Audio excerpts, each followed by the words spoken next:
ഒരു മനുഷ്യൻ മരിക്കുന്നതിന് മുൻപ് ഒരു ഇൻഡ്യൂഷൻ, ഒരു മുന്നറിവ് ഉണ്ടാകുമെന്ന് പറഞ്ഞു കേൾക്കാറുണ്ട്. 6 ദിവസങ്ങളിൽ അനുഭവിച്ച നരകലോകം, അവസാന വാക്കുകൾ ഒരു സത്യപ്രമാണം പോലെ പറഞ്ഞു വെക്കാൻ ആ സാധു മനുഷ്യൻ കരുതിയിട്ടുണ്ടാവുക. അതുപോലെ ആ ഒരു മുന്നറിവിലാണോ എന്നറിയില്ല.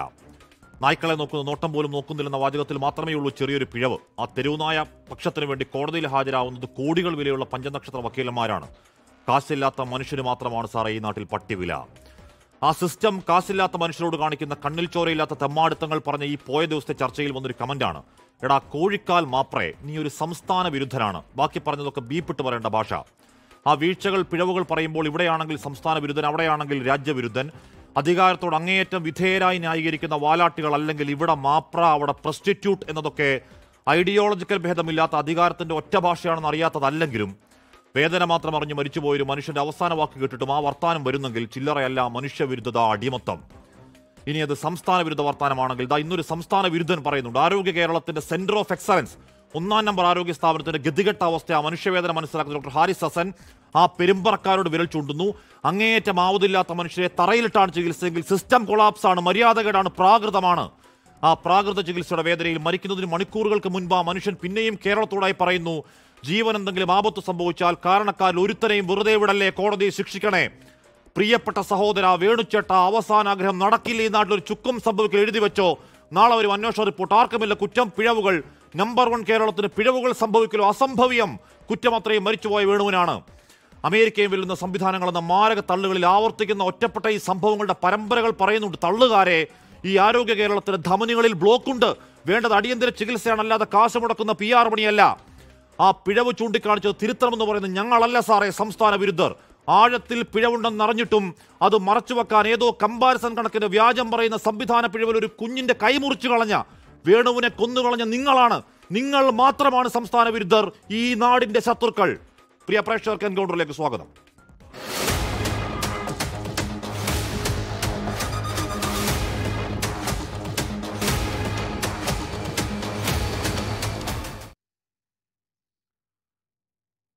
Justice Shri B Kamal Pasha, advocate Vasanth Cyriac, doctor B Jayaraj, Soumya എന്നിവർ ചർച്ചയിൽ ചേരുന്നു. ആദ്യം ഞാൻ ശ്രീ കമാൽ പാഷയിലേക്ക് പോകുന്നു. ശ്രീ കമാൽ പാഷ, ഇന്നലെ സൂപ്രണ്ട് വളരെ കൂളായി ചിരിച്ചുകൊണ്ട് പറഞ്ഞത് ഒരു പ്രശ്നം ഉണ്ടായിട്ടില്ല, ആൻജിയോഗ്രാം നടത്തേണ്ട സമയം കഴിഞ്ഞു, ക്രിയാറ്റിൻ ലെവൽ കൂടുതലായിരുന്നു, ക്രിയാറ്റിൻ കള്ളം ഇന്ന് രേഖാമൂലം പൊളിഞ്ഞു, ആൻജിയോഗ്രാം വെള്ളിയാഴ്ചയോ തിങ്കളാഴ്ചയോ നടത്താം എന്നൊരു ഡോക്ടർ പറഞ്ഞ കാര്യം വേണുവിന്റെ ഭാര്യ പറയുന്നുണ്ട്. പിഴവുകൾ നക്ഷത്രം പോലെ സംഭവിക്കുമ്പോഴും നിൽക്കുമ്പോഴും പിഴവ് സംഭവിച്ചു എന്നൊരു അന്വേഷണ റിപ്പോർട്ടും അതിലൊരു തിരുത്തരും 1-ാം നമ്പർ ആരോഗ്യ കേരളം വായ്ത്താരികൾക്കിടയിൽ നമുക്ക് പ്രതീക്ഷിക്കാമോ ശ്രീ കമാൽ പാഷ? എങ്ങനെ പ്രതീക്ഷിക്കാനാ ഹാഷ്മി? ആ സൂപ്രണ്ട് പറയുന്ന വർത്തമാനം ഞാൻ കേട്ടു. സത്യത്തിലുണ്ടല്ലോ, അയാൾ ഒരു സാധാരണ ഇത് പ്രതികരിക്കുന്ന ഒരു മനുഷ്യൻ്റെ അടുത്ത് നിന്നാണ് ഇത് പറയുന്നതെന്നുണ്ടെങ്കിൽ അടിച്ചവൻ്റെ കരണക്കുറ്റി പൊട്ടിച്ചാനെ. ആ വർത്തമാനമാണ് പറഞ്ഞത്. അയാൾക്ക് അല്പമെങ്കിലും മനസാക്ഷിയുണ്ടോ? ഇന്നലെ വെറും യാന്ത്രികമായ രീതിയിൽ അയാൾ ആ രീതിയിലാണ് അയാളത് പറഞ്ഞുകൊണ്ടിരിക്കുന്നത്. എന്തെങ്കിലും ഒരു അർത്ഥമുള്ള കാര്യമാണോ അയാൾ പറയുന്നത്? അയാൾ എല്ലാം റെഡിയാണ്, അവിടുത്തെ കാര്യങ്ങൾ മുഴുവൻ ശരിയായി. പക്ഷേ നേരെ ഹാഷ്മി പറഞ്ഞ പോലെ മരിച്ചതുണ്ടല്ലോ, ഈ മരണം സംഭവിച്ചേക്കുന്നത് യഥാർത്ഥത്തിൽ അയാളുടെ, അതായത് വേണുവിൻ്റെ കുഴപ്പം കൊണ്ടാണെന്നുള്ള രീതി വരും. ആ രീതിയിലാണ് അയാൾ ആ വർത്തമാനം പറയുന്നത്. ഇവിടെ എല്ലാം നമ്പർ 1 അല്ലേ?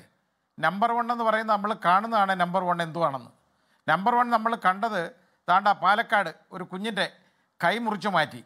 ഒരു പെൺകുഞ്ഞിൻ്റെ കൈ മുറിച്ചിട്ട് അതിനിപ്പോൾ ഏറ്റവും വലിയ കോമ്പൻസേഷൻ കൊടുത്ത് 2 ലക്ഷം രൂപ. കേട്ടോ, ഇതൊക്കെ നാണമില്ലേ പുറത്ത് പറയാൻ? എന്ത് വൃത്തികേടാണ് ഈ കാണിക്കുന്നത് മുഴുവൻ. എന്നിട്ട് അയാൾ ഇന്നലെ പറഞ്ഞ ഈ മനുഷ്യൻ 6 ദിവസം അവിടെ ഒരു തുണി വിരിച്ച് അതിൻ്റെ മുമ്പിൽ പോയി കിടന്നു, അതിനകത്ത് പോയി കിടന്നു.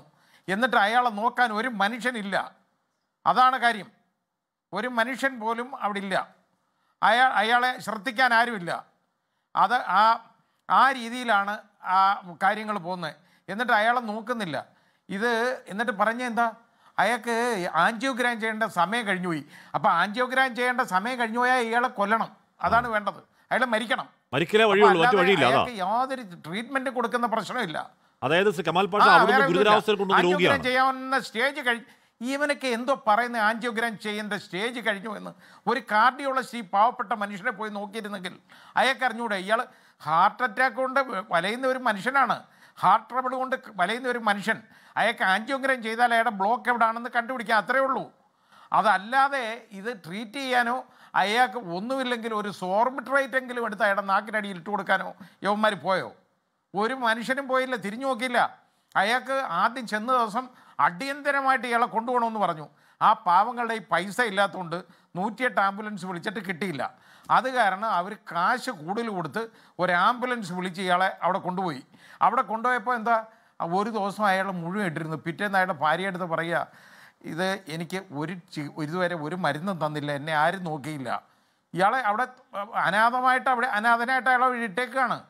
ഇത്രത്തോളം ദ്രോഹം ആരെങ്കിലും ചെയ്യുമോ? എന്നിട്ട് ഇവനൊക്കെ ഡോക്ടേഴ്സാണെന്ന് എങ്ങനെ പറയും? ഇതൊക്കെ യഥാർത്ഥത്തിൽ ആ സംഭവിച്ച വേണുവിൻ്റെ മരണമെന്ന് പറയുന്നത് മരണമല്ല, ഇറ്റ് ഈസ് എ മർഡർ. അത് കൊലപാതകമാണ്.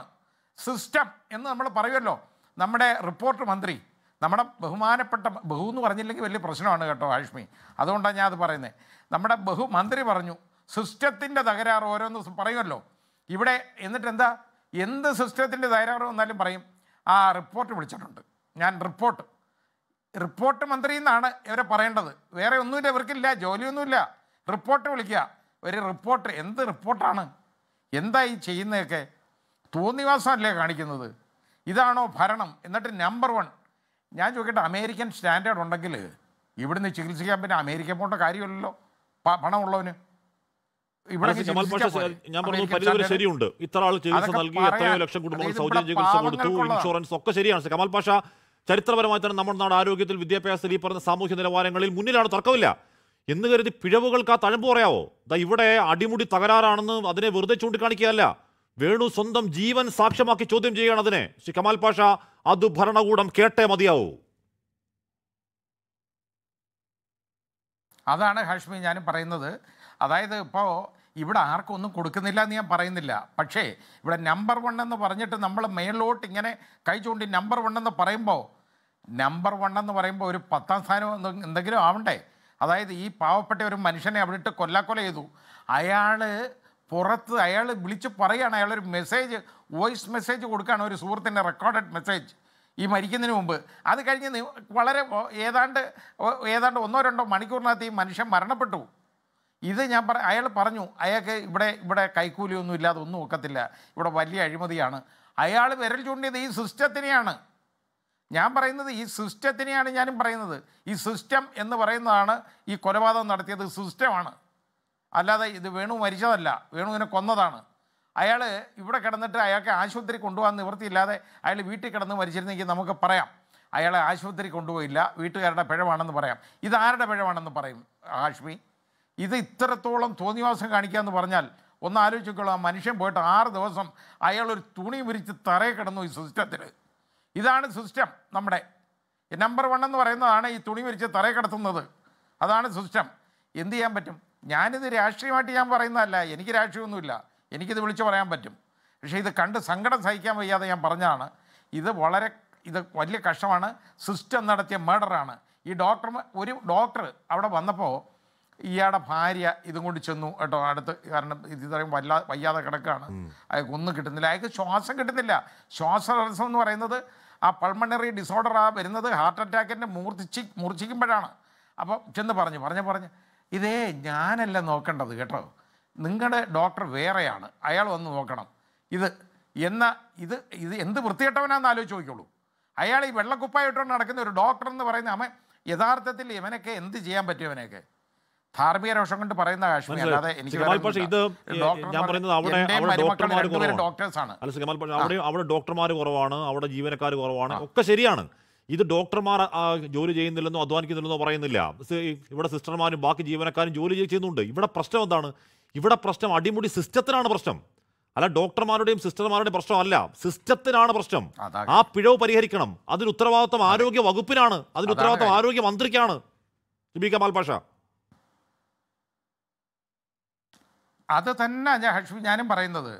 അതായത് നമുക്ക് ഒരു റിപ്പോർട്ട് അങ്ങ് ചോദിച്ചിട്ട് ഇപ്പം എത്ര റിപ്പോർട്ട് വാങ്ങി ഈ മന്ത്രി നമ്മളറിയേ? എത്ര കാര്യങ്ങളിൽ ഞാൻ റിപ്പോർട്ട് ചോദിച്ചിട്ടുണ്ട്, റിപ്പോർട്ട് കിട്ടും. റിപ്പോർട്ട് വാങ്ങിച്ച് ഏതെങ്കിലും റിപ്പോർട്ട് വാങ്ങിച്ച് അത് പൊടി പിടിച്ച് മൂല കിടക്കുന്നതാണോ ഈ ഭരണമെന്ന് പറയുന്നത്? അതല്ല ഭരണ നേതൃത്വം ചെയ്യേണ്ടത്. ഇങ്ങനെയുള്ള കാര്യങ്ങളിലൊക്കെ കറക്റ്റായിട്ട് ആക്ട് ചെയ്യണം. അത് ആരുടെ ഭാഗത്ത് പിഴവുണ്ടായി എന്നുള്ളത് നോക്കണം. ഈ മനുഷ്യനെ ഞാൻ മനസ്സിലാക്കിയത് കൊണ്ടുവന്നതിന് ശേഷം ഉണ്ടല്ലോ, 2 ദിവസം കഴിഞ്ഞപ്പോൾ അയാളുടെ ഭാര്യ പോയിട്ട് രണ്ടാമത് ഇയാൾക്കൊരു OP ടിക്കറ്റ് എടുത്തു. എന്തിന്? അയാളെ അഡ്മിറ്റ് ചെയ്തതാണ് അവിടെ ആദ്യം. അയാളെ ആദ്യമേ കാർഡിയാക് ആ ഡിപ്പാർട്ട്മെൻറ്റിലേക്ക് അഡ്മിറ്റ് ചെയ്തിരുന്നെങ്കിൽ അയാൾക്ക് ഈ പ്രശ്നം വരുമോ? ഇല്ല, ചെയ്യത്തില്ല അവർ. കാരണം പണമില്ല ഇടയിൽ, പാവമാണ്, നിവൃത്തിയില്ല അവർക്ക്. ആ നിവൃത്തിയില്ലാത്തവർക്കൊന്നും ഇവിടെ രക്ഷയൊന്നുമില്ല. കഷ്ടമാണ് അയാളുടെ കാര്യം. അയാൾക്ക് എന്നിട്ട് എന്താ അത് നോക്കാതെ അയാളെ ഇതുപോലെ അവിടെ ഇട്ട് രണ്ടാമതൊരു OP ടിക്കറ്റ് എടുത്തിട്ട് ആണ് പിന്നെ അവസാനം പിന്നെ ഡോക്ടേഴ്സ് വന്ന് നോക്കുന്നത്. അപ്പോഴത്തേക്ക് ഇയാളുടെ കാര്യമൊക്കെ കഴിഞ്ഞു പോയി കേട്ടോ. എന്നിട്ടും ഇയാൾ ആൻജിയോഗ്രാം ചെയ്യാനോ കാണാൻ തയ്യാറായോ? എന്നിട്ട് ആൻജിയോഗ്രാം ചെയ്യാൻ നോക്കിയപ്പോൾ പറഞ്ഞ എന്താണ്? ക്രിയാറ്റിനൈൻ കൂടുതലാണെന്ന്. ഒന്നും അല്ലായിരുന്നു, കള്ളം പറയുകയാണ് ഇവർ. മുഴുവൻ കള്ളത്തരമാണ് പറയുന്നത്. ഈ പാവപ്പെട്ട, അതായത് ഹാരിസ് ചിറക്കലിനെ പോലുള്ള ഡോക്ടേഴ്സ് അവിടെ ഉണ്ടായിരുന്നെങ്കിൽ, ആ സമയത്തെങ്കിലും ഉണ്ടായിരുന്നെങ്കിൽ ഈ പാവപ്പെട്ടവൻ്റെ ജീവൻ ചിലപ്പോൾ രക്ഷപ്പെട്ട് കിട്ടിയാണ് കേട്ടോ. ഞാൻ കാര്യമായിട്ട് പറഞ്ഞാണ്. ഇത് ഒരു കമ്മിറ്റ്മെൻറ്റ് വേണം ഏത് ജോലി എടുത്തായാലും, അത് ഏത് മേഖലയിലായാലും. അതില്ലാത്ത ആളുകളുണ്ടോ അവിടെ പ്രശ്നമാണ്. അത് തന്നെയാണ് മന്ത്രിക്കും വേണ്ടത്. മന്ത്രിക്കും വേണ്ടത് ഒരു കമ്മിറ്റ്മെൻറ്റ് വേണം മന്ത്രിക്ക്. അതുണ്ടോ? അതിനെ റിപ്പോർട്ട് ചോദിച്ചാൽ മതിയോ ഏത് കാര്യത്തിനും? ഞാൻ റിപ്പോർട്ട് ചോദിച്ചിട്ടുണ്ട്.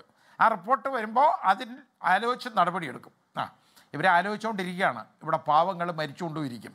ഈ പാവപ്പെട്ട മനുഷ്യൻ്റെ ഉണ്ടല്ലോ, ഇത് മരണമല്ല, ഇതൊരു കൊലപാതകമാണ്, അറിഞ്ഞുകൊണ്ട് നടത്തിയ കൊലപാതകം എന്നേ ഞാൻ പറയുള്ളൂ. ഇതിനെ യഥാർത്ഥത്തിൽ അയാൾ മരിക്കുന്നത് കണ്ടുകൊണ്ടിരുന്ന അവിടുത്തെ ഡോക്ടേഴ്സും അവിടുത്തെ ആളുകളെല്ലാം, അതുപോലെ തന്നെ മന്ത്രി ഉൾപ്പെടെ യഥാർത്ഥത്തിൽ ഇതിൽ പ്രതികളാണ് ഈ കൊലപാതകത്തിൽ.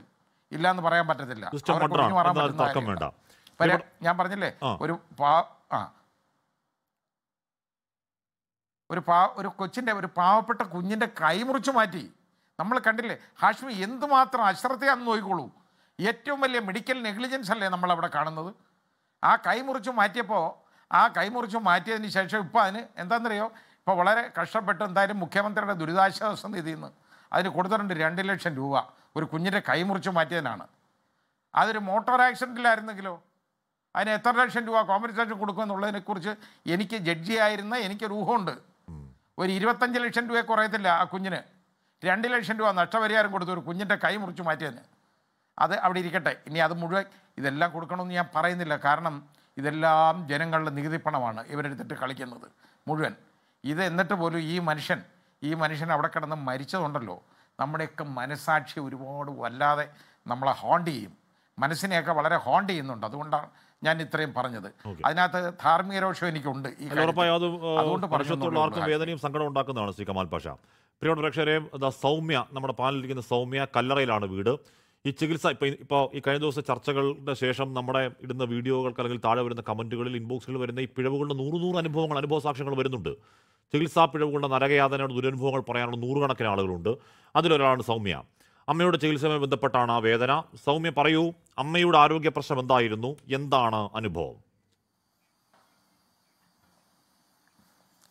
അമ്മയ്ക്ക് ഹാർട്ട് വാൽവ് ചുരുക്കമുള്ള ആളാണ്. അതുപോലെ bypass, heart valve operation, pace maker, ഇതെല്ലാം മെഡിക്കൽ കോളേജ് റെഫർ ചെയ്തു. അനസ്തീഷ്യ പേപ്പർ വരെ ഞങ്ങൾ വാങ്ങിച്ചതായിരുന്നു. ഇപ്പോൾ 30-ാം തീയതി വ്യാഴാഴ്ച രാവിലെ ഞാൻ അമ്മയ്ക്ക് സുഖമില്ലാത്തതിൻ്റെ പേരിൽ ഞാൻ 108 ആംബുലൻസ് വിളിക്കുന്നുണ്ട്. അപ്പം നമ്മൾ സർക്കാരിൽ വിശ്വാസം അർപ്പിക്കുമ്പോൾ നമുക്ക് പെട്ടെന്ന് അവൈലബിൾ ആയിട്ടുള്ളത് 108 ആംബുലൻസ് ആണെന്നുള്ള ഉത്തമ ബോധ്യം എനിക്കുള്ളത് കൊണ്ട് തന്നെയാണ് ഞാനത് വിളിച്ച് എൻ്റെ മകൾ ഉൾപ്പെടെ 18 വയസ്സായ ഒരു കുട്ടിയും 15 വയസ്സായ ഒരു കുട്ടിയും ഞങ്ങൾ 3 ലേഡീസ് മാത്രമേ അവിടെ ഉണ്ടായിരുന്നുള്ളൂ.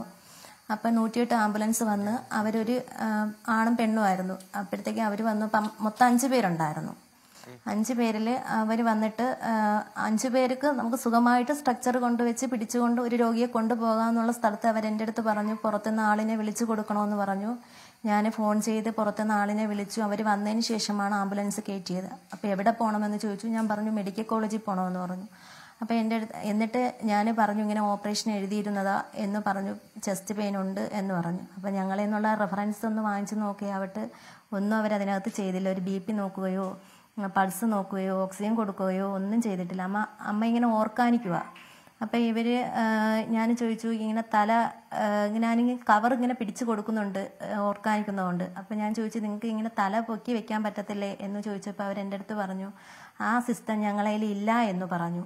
അമ്മ തന്നെ ഇങ്ങനെ ഇടന്ന് നിലവിളിക്കുക, എൻ്റെ തല ഒന്ന് പൊക്കി അതെ അതെ, എലിവേറ്റ് ചെയ്യുന്നത്. അപ്പം അമ്മ തന്നെ ഇങ്ങനെ പറയുക, എൻ്റെ തല ഒന്ന് പൊക്കി വെക്കുക, എൻ്റെ തല ഒന്ന് പൊക്കി വെക്കുകയെന്ന് ഈ വയ്യാത്ത അമ്മ തന്നെ ഇടന്ന് നിലവിളിക്കുക. അത് കഴിഞ്ഞിട്ട് ഞാൻ ചോദിച്ചു, സീറ്റ് ബെൽറ്റ് ഇല്ലേ നിങ്ങൾക്ക് പിടിച്ചിടാൻ വേണ്ടി? അതായത് ഒത്തിരി വണ്ണമുള്ള ആളാണ്. അപ്പം അമ്മ ഇങ്ങനെ ഒലഞ്ഞുകൊണ്ടിരിക്കുക. അപ്പോഴും പറഞ്ഞു സീറ്റ് ബെൽറ്റ് അതിലില്ല എന്ന് പറഞ്ഞു. അപ്പോൾ ഒരു മെഡിക്കൽ കോളേജ് എത്തുന്നതിന് തൊട്ട് മുന്നേ വരെ അമ്മ ഇങ്ങനെ നല്ല രീതിയിൽ പ്രതികരിച്ചുകൊണ്ടിരുന്നത്. അവരൊന്നും ചെയ്തില്ല അതുവരെ പ്രതികരിച്ചുകൊണ്ടിരുന്നത്. ആ പ്രതികരണം ഇങ്ങനെ കുറഞ്ഞു വന്നു എന്നവർക്ക് തോന്നിയ സമയത്ത് മാത്രം അവർ ഓക്സിജൻ കൊടുത്തു, അവർ തല പൊക്കി വെച്ചു, അവർ പൾസ് നോക്കുന്നുണ്ട്.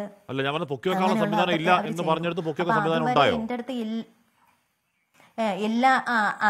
അതെ അതെ, അതുവരെ ഇല്ല എന്ന് പറഞ്ഞ സിസ്റ്റം അപ്പോഴും മാത്രമാണ് അവിടെ വന്നത്. അതായത് ഒരു രോഗിയുടെ ജീവൻ നഷ്ടപ്പെടാൻ പോകുന്നു എന്നുള്ള ആ തോന്നിയ ഒരു സമയത്ത് മാത്രം ആ സിസ്റ്റം പെട്ടെന്ന് എങ്ങനെയാണ് ആംബുലൻസിൽ വന്നു എനിക്കറിയത്തില്ല. പക്ഷെ ഞങ്ങൾക്ക് അതൊന്നും ചോദിക്കാനുള്ള ഒരു മാനസികാവസ്ഥയല്ലായിരുന്നു. കാരണം ഞാനും എൻ്റെ മകളും മാത്രമേ അപ്പോഴും ആംബുലൻസിലുള്ളായിരുന്നു. അതായത് എൻ്റെ കയ്യിലിരുന്ന് ബെഡ്ഷീറ്റ് എടുത്ത അവസാനം ഞാൻ അമ്മയുടെ തല പൊക്കി വെക്കേണ്ട അവസ്ഥ അതിൽ വന്നായിരുന്നു. ഞങ്ങളുടെ കയ്യിൽ ബെഡ്ഷീറ്റ് ഉണ്ടായിരുന്നു, അത് വെച്ചാണ് അവസാനം തല പൊക്കി വെച്ചത്.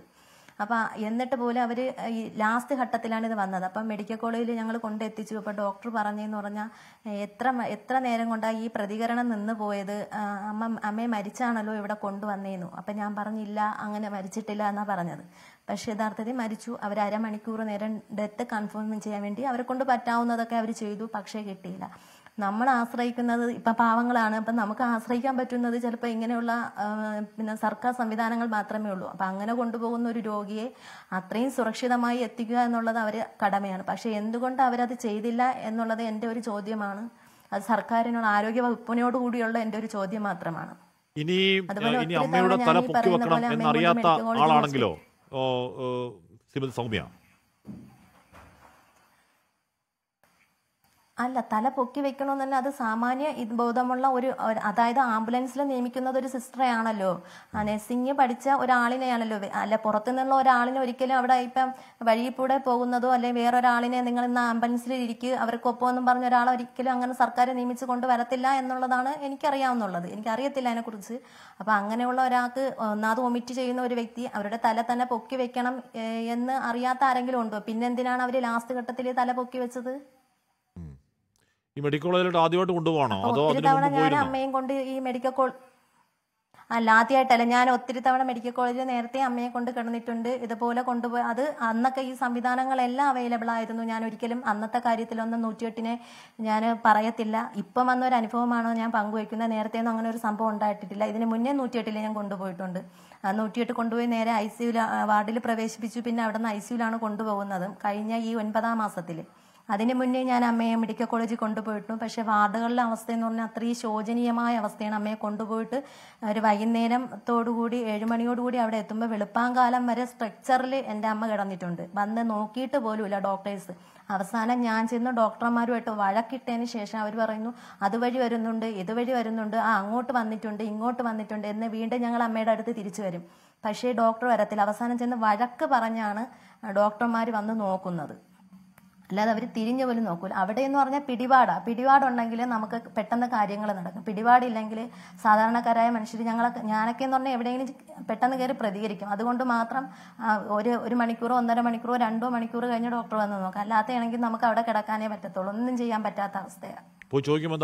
ഒത്തിരി തവണ കിടന്നിട്ടുണ്ട്. അതേപോലെ തന്നെ അമ്മ ഇപ്പം ലാസ്റ്റ് ഘട്ടത്തിൽ വരുന്നുണ്ട്, അങ്ങോട്ട് വന്നിട്ടുണ്ട്, ഇങ്ങോട്ട് വന്നിട്ടുണ്ട്, ഇതൊക്കെ അവർ പറച്ചില്ല. പക്ഷെ നമ്മൾ അതുവഴി കറങ്ങി വരുമ്പോൾ അവരെ കാണത്തില്ല. വീണ്ടും നമ്മൾ ചെല്ലുമ്പോഴത്തേക്ക് അവർ പറയാം വെയിറ്റ് ചെയ്യും, വരും അതങ്ങോട്ട് വരും. ഈ ഒരു വർത്തമാനം മാത്രമേ അവർ പറയത്തുള്ളൂ. അത് കഴിഞ്ഞിട്ട് അമ്മ ഇപ്പം ലാസ്റ്റ് ഘട്ടത്തിൽ ICUവിൽ കിടന്നു. ICUവിൻ്റെ അകത്ത് പോലും ഇപ്പം ബോധമില്ലാതെ കിടക്കുന്ന ഒരു പേഷ്യൻ്റ് അല്ലായിരുന്നു എൻ്റെ അമ്മ. ബോധത്തോടു കൂടി കിടക്കുന്ന പേഷ്യൻ്റാണ്. അപ്പം പുറത്തുള്ളവരെ കാണാൻ പറ്റത്തില്ല. അപ്പം ആ ഒരു മാനസികാവസ്ഥ, അവരെ വയ്യാത്തൊരവസ്ഥ, ഇതെല്ലാം കൊണ്ടാണ് ഒരു പേഷ്യൻ്റ് അവിടെ കിടക്കുന്നത്. എന്തോ കാര്യത്തിന് പിന്നെ അവിടെ ജോലി ചെയ്യുന്ന ഒരാളെ സിസ്റ്റർ അല്ല, അറ്റൻഡർ ആണെന്ന് എനിക്ക് തോന്നുന്നു. വിളിച്ചപ്പോഴത്തേക്ക് അങ്ങോട്ട് വന്നാലുണ്ടല്ലോ എന്ന് പറഞ്ഞ് അമ്മയുടെ അടുത്ത് ഒത്തിരി നല്ല രീതിയിൽ അവരെ ആക്രോശിച്ചു. അമ്മയ്ക്ക് അത് ഭയങ്കര സങ്കടമായിപ്പോയി. ഞാൻ ICUവിൻ്റെ അകത്ത് എന്തോ ഒരു ആവശ്യത്തിന് വേണ്ടി കയറി ചെന്നപ്പോൾ അമ്മേൻ്റെ അടുത്ത് അത് പറയുകയും ചെയ്തു. ഞാൻ ചോദിക്കാനായിട്ട് അവരുടെ അടുത്ത് പോകാനായിട്ട് ചോദിക്കണം, അമ്മ ഇത് ചോദിച്ചേ പറ്റത്തുള്ളൂ എന്ന് പറഞ്ഞപ്പോൾ അമ്മേൻ്റെ കൂടെ കരഞ്ഞുകൊണ്ടാണ് അത് പറഞ്ഞത്. അപ്പോഴത്തേക്കും അമ്മ പറഞ്ഞു വേണ്ട മക്കളെ, ചോദിക്കണ്ട, അതങ്ങ് വിട്ടുകളെ, ഞാൻ ഇതിൻ്റെ അകത്ത് കിടക്കുന്നതല്ലേ എന്നുള്ള രീതിയിൽ. അതുകൊണ്ട് ഞാനും പിന്നെ അന്ന് ഒന്നും വേണ്ടില്ല. അത് ഞങ്ങൾ തന്നെയാണ്, ഇപ്പം എന്നെ തന്നെയാണ് അവർ വിളിക്കുന്നത്. പുറത്ത് ആരാണോ എൻ്റെ ബൈസ്റ്റാൻഡിൽ നിൽക്കുന്നവരെ തന്നെയാണ് ഡയപ്പർ മാറ്റാനും ഒക്കെ വിളിക്കുന്നത്. അപ്പം അതുവരെ ഞങ്ങൾ ചെയ്തു കൊടുത്തായിരിക്കും ഒരു പേഷ്യൻ്റ്. അവരല്ല അത് ചെയ്യുന്നത്, ഞാൻ ഒത്തിരി തവണ കയറിപ്പോയിട്ടുള്ളത്. അപ്പോഴത്തേക്ക് അപ്പം അത് ചെയ്തിട്ട് പോലും അവർ പിന്നെ ഈ കിടക്കുന്ന ആളിൻ്റെ അടുത്ത് ഇത്രയും ഒരു മോശമായ ഒരു സമീപനം ചെയ്യുമ്പോൾ അത് നമുക്കളേക്ക് ഒരുപാട് തരത്തിൽ വേദനിപ്പിക്കുന്ന ഒരു സംഭവം തന്നെയാണ്. പിന്നെ ആവശ്യമില്ലാത്ത കുറേ പിന്നെ മരുന്നുകളല്ല, ഇപ്പോൾ ഒരു 10 മരുന്ന് എഴുതുകയാണെങ്കിൽ ഒരു 8 മരുന്ന് നമ്മുടെ ചികിത്സാ കാർഡിൽ കാണും, ബാക്കി 2 മരുന്ന് ഞങ്ങൾക്ക് പുറത്തുനിന്നായിരിക്കും എടുക്കേണ്ടത്. പിന്നെ കുറേ ഈസി ബാത്ത് എന്തെന്ന് നമുക്ക് എല്ലാവർക്കും അറിയാവുന്ന ഒരു കാര്യമാണ്. ആ ഈസി ബാത്ത് ദിവസം ഈസി ബാത്തും. അപ്പോൾ ഞാൻ അമ്മയുടെ അടുത്ത് തന്നെ ചോദിച്ചിട്ടുണ്ട്, അമ്മ എന്തിനാണ് ഈ ഈസി ബാത്ത് അമ്മയ്ക്ക് അവിടെ ഉപയോഗിക്കുന്നുണ്ടോ? അപ്പോൾ അമ്മ പറഞ്ഞു ഉപയോഗിക്കുന്നില്ല, അവർ ചൂടുവെള്ളം വെച്ച് തോർത്ത് വെച്ച് തുടയ്ക്കുന്നതെന്ന് പറഞ്ഞു. എന്ന് ദിവസം ഈസി ബാത്ത്. ഈ ഈസി ബാത്ത് എന്ന് പറഞ്ഞ സാധനം ഈ ചികിത്സാ കാർഡിൽ പോലും ഇല്ലാത്ത ഒന്ന്, അത് ഞങ്ങൾ പുറത്തുനിന്ന് വാങ്ങിക്കണം. അങ്ങനെയൊക്കെ മനുഷ്യനെ ഇട്ട് അങ്ങ് എന്തോ പറയാൻ ആ നെട്ടോട്ടം ഓടിക്കും. ഞങ്ങളൊക്കെ ഈ മെഡിക്കൽ കോളേജിൽ പോയി കഴിഞ്ഞാൽ എയറിലാണ് നിൽക്കുന്നത്. സത്യമാണ്, എയറിലാണ് നിന്നിട്ടുള്ളത്, എയറിലാണ് എല്ലാവരും നിൽക്കുന്നത്. അത്രയ്ക്ക് അങ്ങ് കഷ്ടപ്പെട്ട് ഞങ്ങളെ ഇട്ട് അങ്ങ് രാവും പകലും ഇവരങ്ങ് ഓട്ടിക്കുക. ഞങ്ങളൊക്കെ ഒരു ചായ കുടിച്ചുകൊണ്ടായിരിക്കും ഒരു ദിവസം അവിടെ നിൽക്കുന്നത്. കാരണം അത്രയും ദുരിതമാണ് അവിടെ, പറയാതിരിക്കാൻ പറ്റത്തില്ല, പറഞ്ഞു പോകുന്നതാണ്. പല സ്ഥലങ്ങളിലും അവിടെ ചെല്ലുന്ന സമയത്തെല്ലാം എനിക്ക് ഓരോ സ്ഥലത്തും ഇങ്ങനെ വഴക്കുണ്ടാക്കാനും പ്രശ്നങ്ങൾ ഉണ്ടാക്കാനും മാത്രമേ എനിക്ക് സമയമുള്ളൂ. കാരണം നമ്മൾ പ്രതികരിച്ച് പോകും. പിന്നെ അവരെ കയറി അടിക്കേണ്ട ഒരു അവസ്ഥ വരെ എനിക്ക് വന്നിട്ടുണ്ട്. ആ ഒരു രീതിയിലാണ് അവിടുത്തെ ഓരോരുത്തർ കാണിക്കുന്നതും നമ്മൾ ഓരോ സ്ഥലത്ത് ചെല്ലുമ്പോഴും അവരുടെ പ്രതികരണം എല്ലാം നമ്മുടെ അങ്ങനെയാണ്. അല്ല സൗമ്യ, എന്തോ ഇത് ചെറുതായെന്ന് പ്രതികരിച്ചതിന് അയാൾക്കെതിരെ മറ്റേ നിയമമിട്ട് കേസെടുത്ത് അകത്ത് റിമാൻഡിലാക്കിയ സമയത്ത് അയാളുടെ ഭാര്യയെ അവിടെ കിടന്ന് മരിച്ച അനുഭവം ഇതേ മെഡിക്കൽ കോളേജിൽ ഉണ്ടായിട്ടുണ്ട് അടുത്ത കാലത്താണ്. ശ്രീ കമാൽ പാഷ ഇവിടെ ഞാൻ വസ്തുവിലേക്ക് എത്താമേ. ശ്രീ കമാൽ പാഷ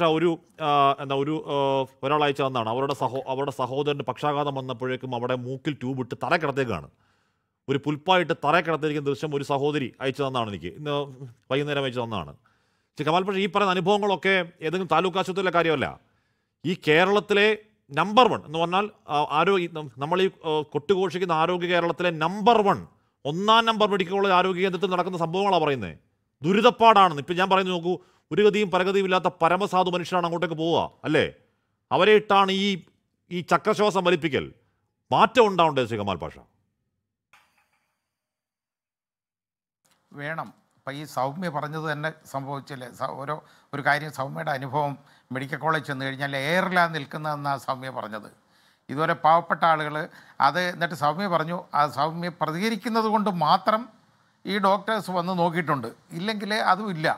അപ്പോൾ ഈ പ്രതികരണശേഷി ഇല്ലാത്ത പാവങ്ങൾ ധാരാളമുണ്ട് കാശ്മീർ. പാവങ്ങളെന്ന് പറയുന്ന പൈസ ഇല്ലാത്തവൻ പ്രതികരിക്കത്തില്ല. കാരണം അവന് ഇതേതാണ്ട് വെറുതെ കിട്ടുന്നു, ഇവരൊക്കെ വെറുതെ കൊടുക്കുന്നു എന്നുള്ള ഒരു ധാരണയാണ്.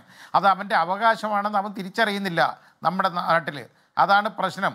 ഇവിടെ വേണുവിൻ്റെ അവകാശം ഹനിക്കപ്പെടുന്ന നമ്മൾ കണ്ടു. ആ സിന്ധുവിനുണ്ടായ നഷ്ടം, മക്കൾക്കും ഉണ്ടായ നഷ്ടം ഇവർ നികത്താൻ പറ്റുമോ? മെഡിക്കൽ കോളേജുകാർക്ക് നികത്താൻ പറ്റുമോ? ആ പാവപ്പെട്ട മനുഷ്യനെ ഒന്ന് നോക്കിയിരുന്നെങ്കിൽ, ചികിത്സയുടെ ഇടയിൽ അയാൾ മരിച്ചു പോയിരുന്നെങ്കിൽ നമുക്ക് പറയാം, ശരിയാണ്, ചികിത്സ പറ്റിയില്ല, മരിച്ചുപോയി, അത് പിഴവെന്നുള്ളതല്ല. ഇതല്ലല്ലോ, ആബ്സെൻസ് അല്ലേ. നമ്മളിത് പറയുമ്പോൾ ഇവർക്ക് ഏതാണ്ട് ആഷ്മി പറഞ്ഞ പോലെ ഇപ്പോൾ ആരോ മെസ്സേജ് അയച്ചെന്ന് പറഞ്ഞല്ലോ, പുൽപ്പായിൽ താഴെ കിടത്തിയിട്ട് അയാൾക്ക് ട്രിപ്പിട്ട് കൊടുത്തേക്കാണ്. ഏതോ അത്രത്തോളം വലിയ അസുഖം ഇല്ലെങ്കിൽ അങ്ങനെ ചെയ്യത്തില്ലല്ലോ, അങ്ങനെ ചെയ്തേക്കാണ്. അതാണ് നമ്മുടെ നമ്പർ 1. ഇതൊക്കെ ഒന്നും മാറണ്ടേ?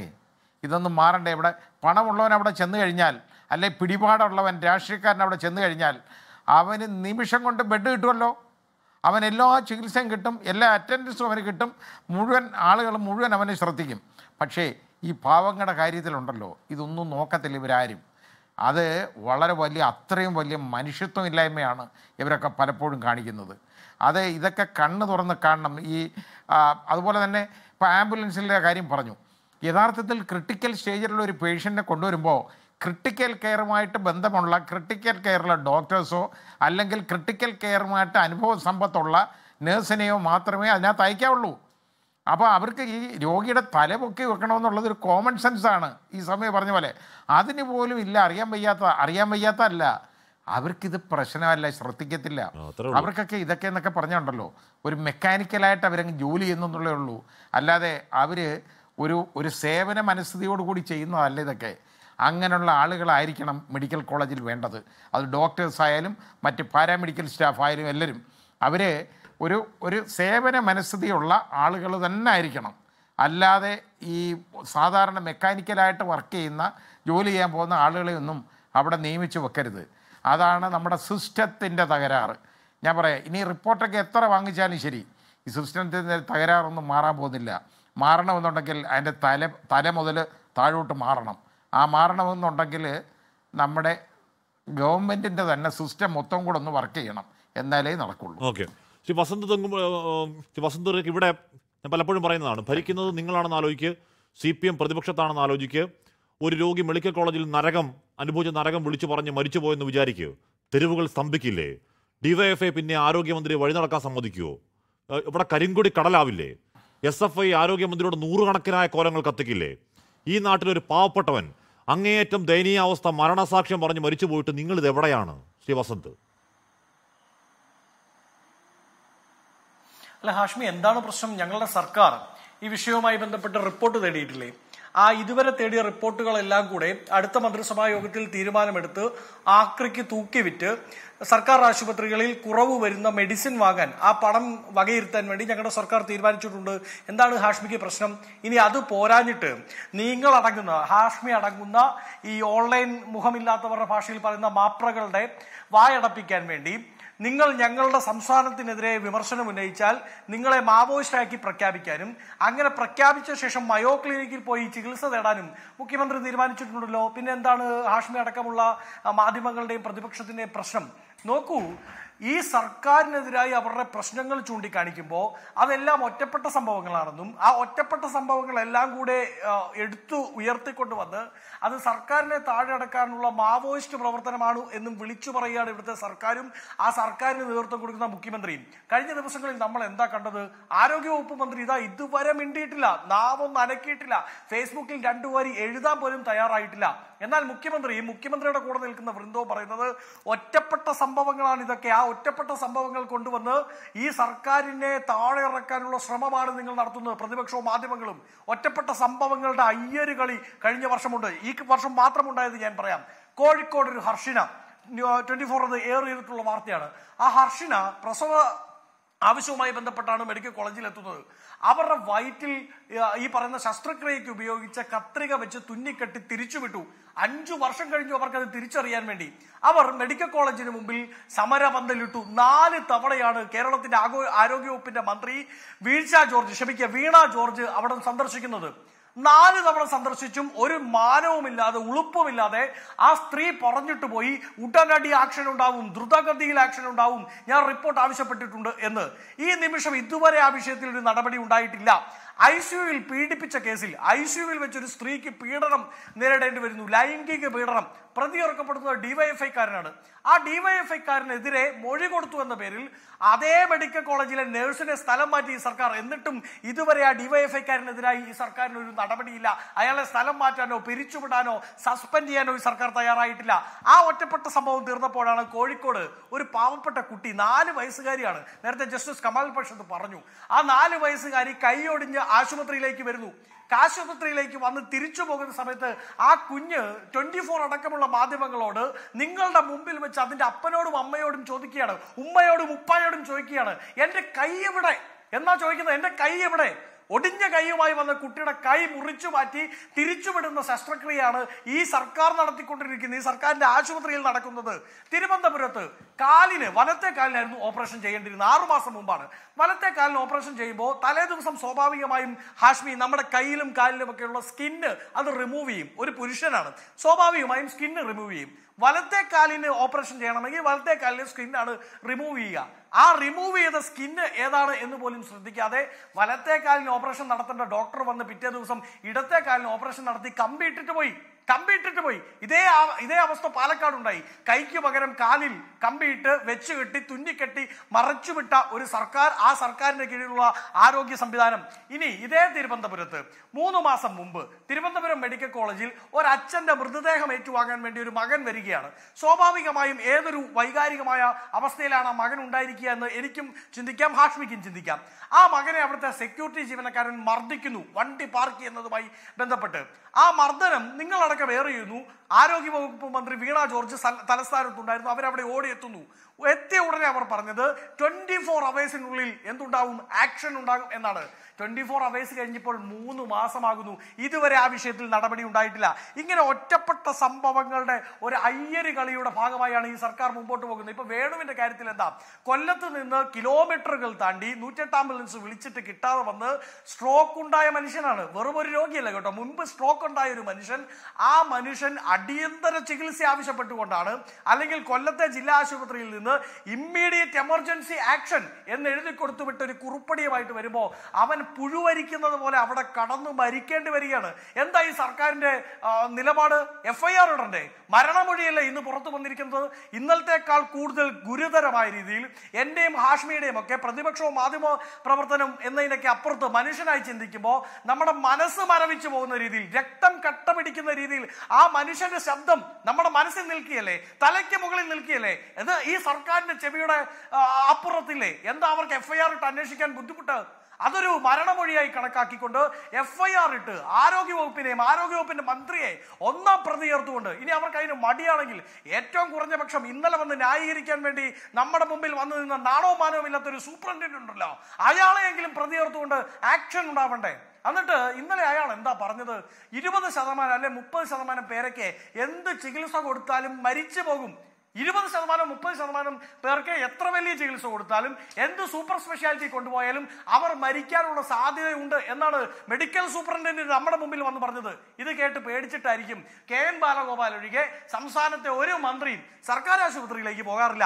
വീണ ജോർജ് അവർ കൊല്ലത്ത് ഏറ്റവും പ്രധാനപ്പെട്ട പ്രൈവറ്റ് ആശുപത്രിയിലാണ് ചികിത്സ തേടിയത്. ആകെപ്പാടെ അവർ സർക്കാർ ആശുപത്രിയിലേക്ക് വന്നത് എന്റെ നാട് കോട്ടയത്ത് ബിന്ദു മരിച്ചതിന്റെ പിറ്റേ ദിവസം അവർക്ക് പ്രഷർ താഴ്ന്നു, BP താഴ്ന്നു എന്ന് പറഞ്ഞുകൊണ്ട് നിങ്ങൾ അടങ്ങുന്ന മാധ്യമ പട അവരുടെ പുറകിൽ ഉണ്ട് എന്നതുകൊണ്ട് മാത്രമാണ് അന്ന് സർക്കാർ ആശുപത്രിയിൽ പോയത്. ഇനി MP രാജേഷ് പാലക്കാട് നിന്ന് അയാൾ വണ്ടി കയറി വരുന്നത് അപ്പോളോ ആശുപത്രിയിലാണ്, എറണാകുളത്ത്. പി രാജീവ് എറണാകുളത്തെ ഏറ്റവും പ്രധാനപ്പെട്ട 7 സ്റ്റാർ ഹോട്ടലിലെ നിത്യസന്ദർശകൻ. അങ്ങനെ ഈ മന്ത്രി ആന്റണി രാജു തിരുവനന്തപുരത്ത് നിന്ന് അദ്ദേഹം വന്നുകൊണ്ടിരുന്നത് മുഴുവൻ എറണാകുളത്തെ സ്റ്റാർ ഹോസ്പിറ്റലിലാണ്. രണ്ടും ഒരുപോലെയാണ് കേട്ടോ, പ്രൈവറ്റ് സ്റ്റാർ ഹോസ്പിറ്റലും സ്റ്റാർ ഹോട്ടലും ഒരുപോലെയാണ്.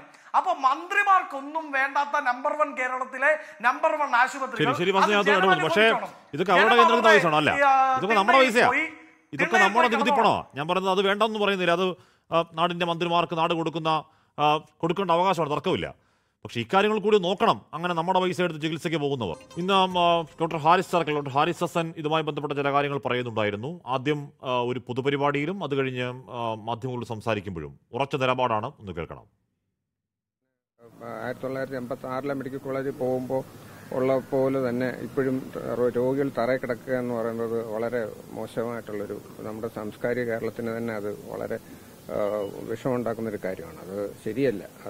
അതിന് അടിയന്തരമായിട്ട് എന്തെങ്കിലും ഒരു പരിഹാരം ഉണ്ടാവേണ്ടതാണ്. അപ്പോൾ ഈ സംവിധാനങ്ങൾ കൂടുതൽ ശക്തിപ്പെടുത്തേണ്ട ആവശ്യമുണ്ട്. കൂടുതൽ മെഡിക്കൽ കോളേജ് തുടങ്ങുന്നതിനോടൊപ്പം തന്നെ നിലവിലുള്ള മെഡിക്കൽ കോളേജുകളുടെ സൗകര്യങ്ങളോ അടിയന്തരമായിട്ട് വർദ്ധിപ്പിക്കേണ്ടതുണ്ട്. ഡോക്ടർ ബി ജയരാജ് ഇതിനു മുമ്പ് പരിപാടിയിൽ പറഞ്ഞ അത് പ്രാകൃതമാണ് എന്ന വാക്കാണ് ഉപയോഗിച്ചത് ഡോക്ടർ ഹാരിസ് ഹസൻ. നോക്കൂ, ഡോക്ടർ ഹാരിസ് ഹസൻ CPM-മായി ചേർന്ന് പോകുന്ന ആളാണ്. M സ്വരാജിന് വേണ്ടി വോട്ട് ചോദിച്ചിട്ട് ഫേസ്ബുക്ക് എന്ന് പോസ്റ്റ് ഇട്ട ആളാണ്. ഉപകരണക്ഷാമം ഉണ്ടെന്ന് പറഞ്ഞതിന് എന്തൊക്കെ പറഞ്ഞ് വേട്ടയാടി, സംസ്ഥാന വിരുദ്ധനാക്കി, ഏതോ ശത്രുക്കൾക്ക് ആയുധം സപ്ലൈ ചെയ്യുന്ന ആളാക്കി, അതുകൊണ്ട് അരിശം തീരാതെ ഏതോ കാലത്തെ കേസെടുത്ത് വെച്ച് ആരോഗ്യമന്ത്രി അസ്ഥാനത്തെ ഒരു പ്രസ്താവനയിൽ തെരുവിൽ കള്ളനാക്കാൻ നോക്കി. എങ്ങനെയൊക്കെ ഉപദ്രവിച്ചു ആ ഡോക്ടറെ.